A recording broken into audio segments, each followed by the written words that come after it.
ಮಹಾರಾಷ್ಟ್ರದ ನಾಗಪುರದಲ್ಲಿ ಶನಿವಾರ ನಿಧನರಾಗಿದ್ದ ಕೊಪ್ಪಳ ಜಿಲ್ಲೆ ಯಲಬುರ್ಗಾ ಪಟ್ಟಣದ ಸಿಆರ್ಪಿಎಫ್ ಯೋಧ ಬಸವರಾಜ ಗಂಗಾವತಿ ಅವರ ಪಾರ್ಥಿವ ಶರೀರಕ್ಕೆ ಶಿಕ್ಷಣ ಸಚಿವ ಮಧು ಬಂಗಾರಪ್ಪ ಹಾಗೂ ಸಿಎಂ ಆರ್ಥಿಕ ಸಲಹೆಗಾರ ಶಾಸಕ ಬಸವರಾಜ ರಾಯರೆಡ್ಡಿ ಹಾಗೂ ಕೊಪ್ಪಳ ಲೋಕಸಭಾ ಸದಸ್ಯ ರಾಜಶೇಖರ್ ಹಿಟ್ನಾಳ್ ಸೇರಿದಂತೆ ಹಲವು ಗಣ್ಯರು ಅಂತಿಮ ನಮನ ಸಲ್ಲಿಸಿದರು.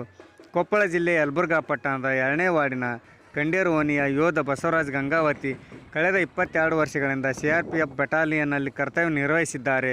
ಈ ಸದ್ಯ ಮಹಾರಾಷ್ಟ್ರದ ನಾಗಪುರದಲ್ಲಿ ಕರ್ತವ್ಯ ನಿರ್ವಹಿಸುತ್ತಿದ್ದರು. ಅನಾರೋಗ್ಯದಿಂದ ಬಳಲುತ್ತಿದ್ದ ಅವರು ನಾಗಪುರದಲ್ಲಿ ಶನಿವಾರ ನಿಧನರಾಗಿದ್ದರು. ಅವರ ಪಾರ್ಥಿವ ಶರೀರವು ಬೆಂಗಳೂರಿನಿಂದ ಸೋಮವಾರ ಬೆಳಗ್ಗೆ ಆಗಮಿಸುತ್ತಿದ್ದಂತೆ ಮಾಜಿ ಸೈನಿಕರ ಸಂಘದ ಸರ್ವ ಸದಸ್ಯರು, ಸಾರ್ವಜನಿಕರು, ಯುವಕರು ಬೈಕ್ ರ್ಯಾಲಿ ಮೂಲಕ ಅವರ ಮನೆಗೆ ಆಗಮಿಸುತ್ತಿದ್ದಂತೆ ಕುಟುಂಬ ವರ್ಗದಲ್ಲಿ ಆಕ್ರಂದನ ಮುಗಿಲು ಮುಟ್ಟಿತು.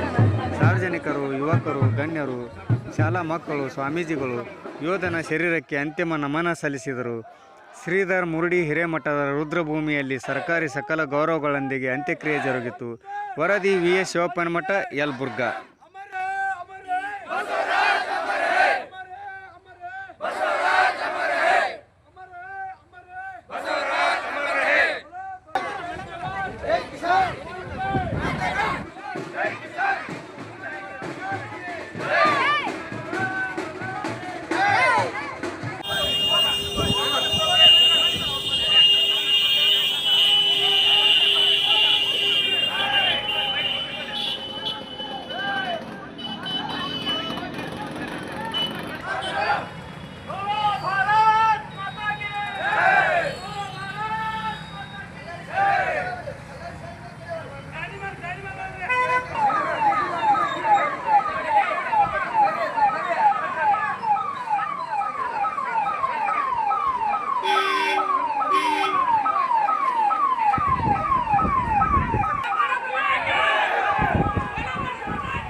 ಸಣ್ಣ ಮಗು ಇದೆ.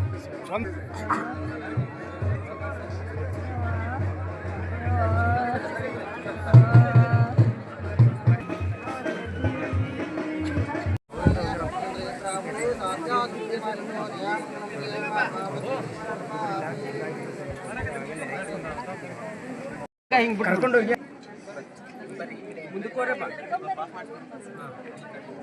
ಸರ್, ಆ ಕಡೆ ನಿಲ್ಬೇಕು ಸರ್.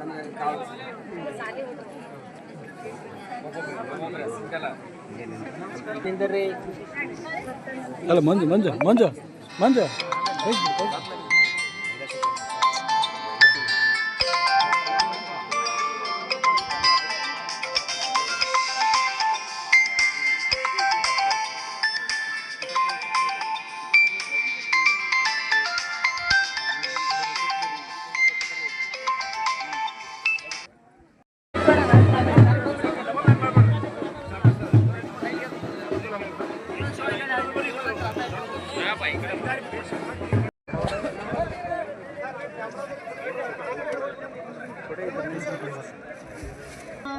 ಕ್ರಿಯೆಯ ಒಂದು ಸಂದರ್ಭದಲ್ಲಿ ತೊಡಗಿದ್ದೇವೆ. ತಮ್ಮ ಪ್ರಾಥಮಿಕ ಶಿಕ್ಷಣವನ್ನು ಇಲ್ಲೇ ಸಿದ್ದರಾಮೇಶ್ವರ ಶಾಲೆಯಲ್ಲಿ ಮುಗಿಸಿಕೊಂಡು ತದನಂತರ 1983ರಲ್ಲಿ ಜನಿಸಿ ಸಿದ್ದರಾಮೇಶ್ವರ ಶಾಲೆಯಲ್ಲಿ ತಮ್ಮ ವಿದ್ಯಾಭ್ಯಾಸವನ್ನು ಮುಗಿಸಿಕೊಂಡು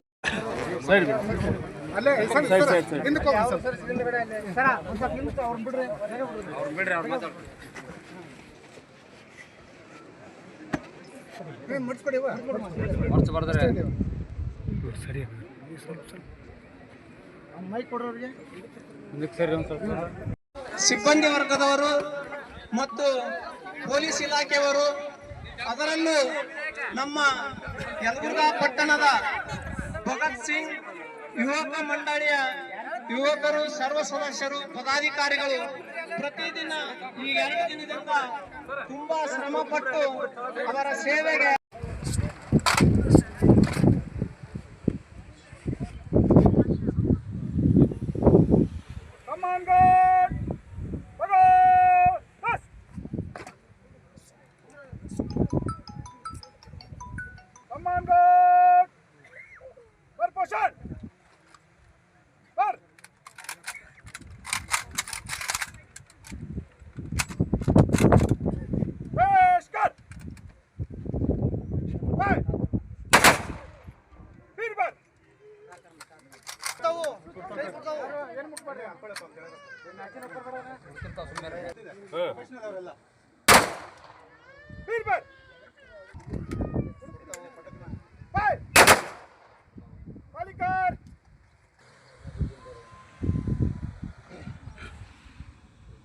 सम्मान गार्ड, शहीदों को सम्मान देंगे, सलामे बस. ಎಲ್ಲರೂ ಎದ್ದು ನಿಂತ್ಕೊಂಡು ಇದೇ ಸಮಯದಲ್ಲಿ ಅವರಿಗೆ ಸಲಾಮಿಯನ್ನು ಸಲ್ಲಿಸಬೇಕು ಮತ್ತು 1 ನಿಮಿಷ ಮೌನಾಚರಣೆ.